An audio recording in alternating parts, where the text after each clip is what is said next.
Good morning children. आज हम पुनः निंदा रस पाठ का अध्ययन करेंगे। इसकी रचना हरिशंकर परसाई ने की है। बच्चों, अब तक हम लोगों ने जाना कि कुछ लोग ईर्ष्या एवं द्वेष से प्रेरित होकर निंदा करते हैं। ऐसे निंदक बड़े दुखी होते हैं। जब कोई व्यक्ति स्वयं उन्नति नहीं कर पाता तो वह दूसरों की उन्नति देखकर उसकी निंदा करने लगता है।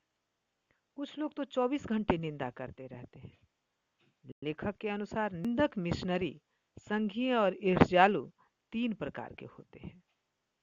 लेखक के अनुसार निंदक मिशनरी, संघीय और ईर्ष्यालु तीन प्रकार के होते हैं। मिशनरी निंदक बिना किसी कारण के निंदा करते हैं। ईर्ष्यालु निंदक किसी की उन्नति पसंद नहीं करने के कारण निंदा करते हैं। और संघ बनाकर निंदा करने वाले एक दूसरे के द्वारा किसी की भी निंदा का सर्वत्र प्रचार करते हैं। चलिए पाठ का शेष भाग पढ़ें। निंदा का उद्गम ही हीनता और कमजोरी से होता है। यहाँ पर निंदा का स्रोत क्या है, कैसे उद्गम होता है, इसका निंदा कैसे उपजता है। तो किसी व्यक्ति में अगर हीनता है, किसी तरह की कमजोरी है, तो वह किसी अन्य व्यक्ति की निंदा करने लगता है, यानी उसकी उन्नति को वह सहन नहीं कर पाता है, दूसरे की प्रतिभा को वह देख नहीं पाता है। मनुष्य अपनी हीनता से दबता है।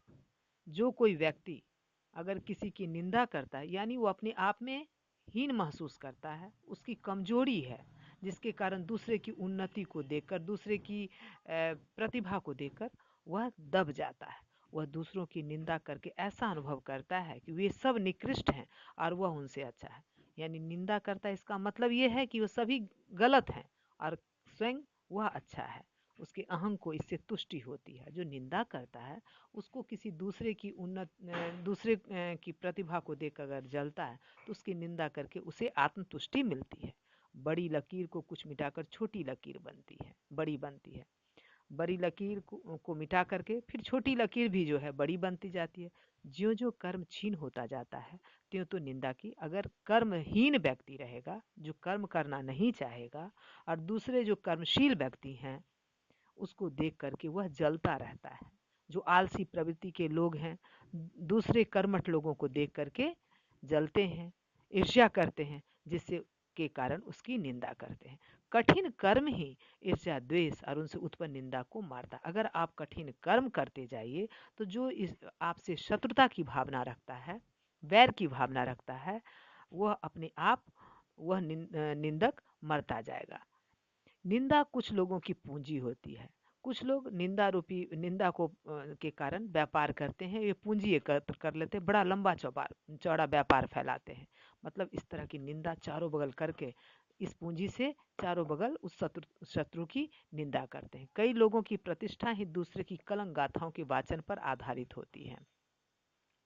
कुछ लोग की प्रतिष्ठा दूसरे की जो कलंक गाथा है उसके वचन पर ही आधारित होती है। बड़े रस विभोर होकर वे जिस तिस की सत्य कल्पित कलंक कथा सुनाते हैं और बहुत रस लेकर के किसी की भी कल्पित सत्य कलंकित कथा, सत्य कल्पित कलंक कथा को सुनाते हैं। माने जो कोई अच्छा काम करता है तो उसके चरित्र को क्या करते हैं, कलंकित करने की निंदा कर्म से कोशिश करते हैं और स्वयं को पूर्ण संत समझने की तुष्टि का अनुभव, और स्वयं को समझते हैं सबसे महान, जैसे वो व्यक्ति हैं, वो संत हैं, और दूसरे व्यक्ति जैसे चरित्रहीन है। उसके अच्छे चरित्र को भी वो क्या करते हैं, कल्पित कलंक कथा से मढ़ देते हैं और अपने आप को आत्मतुष्टि का अनुभव करते हैं। चलिए बच्चों, गृह कार्य नोट करेंगे। पहला प्रश्न, निंदा का उद्गम स्थान क्या है?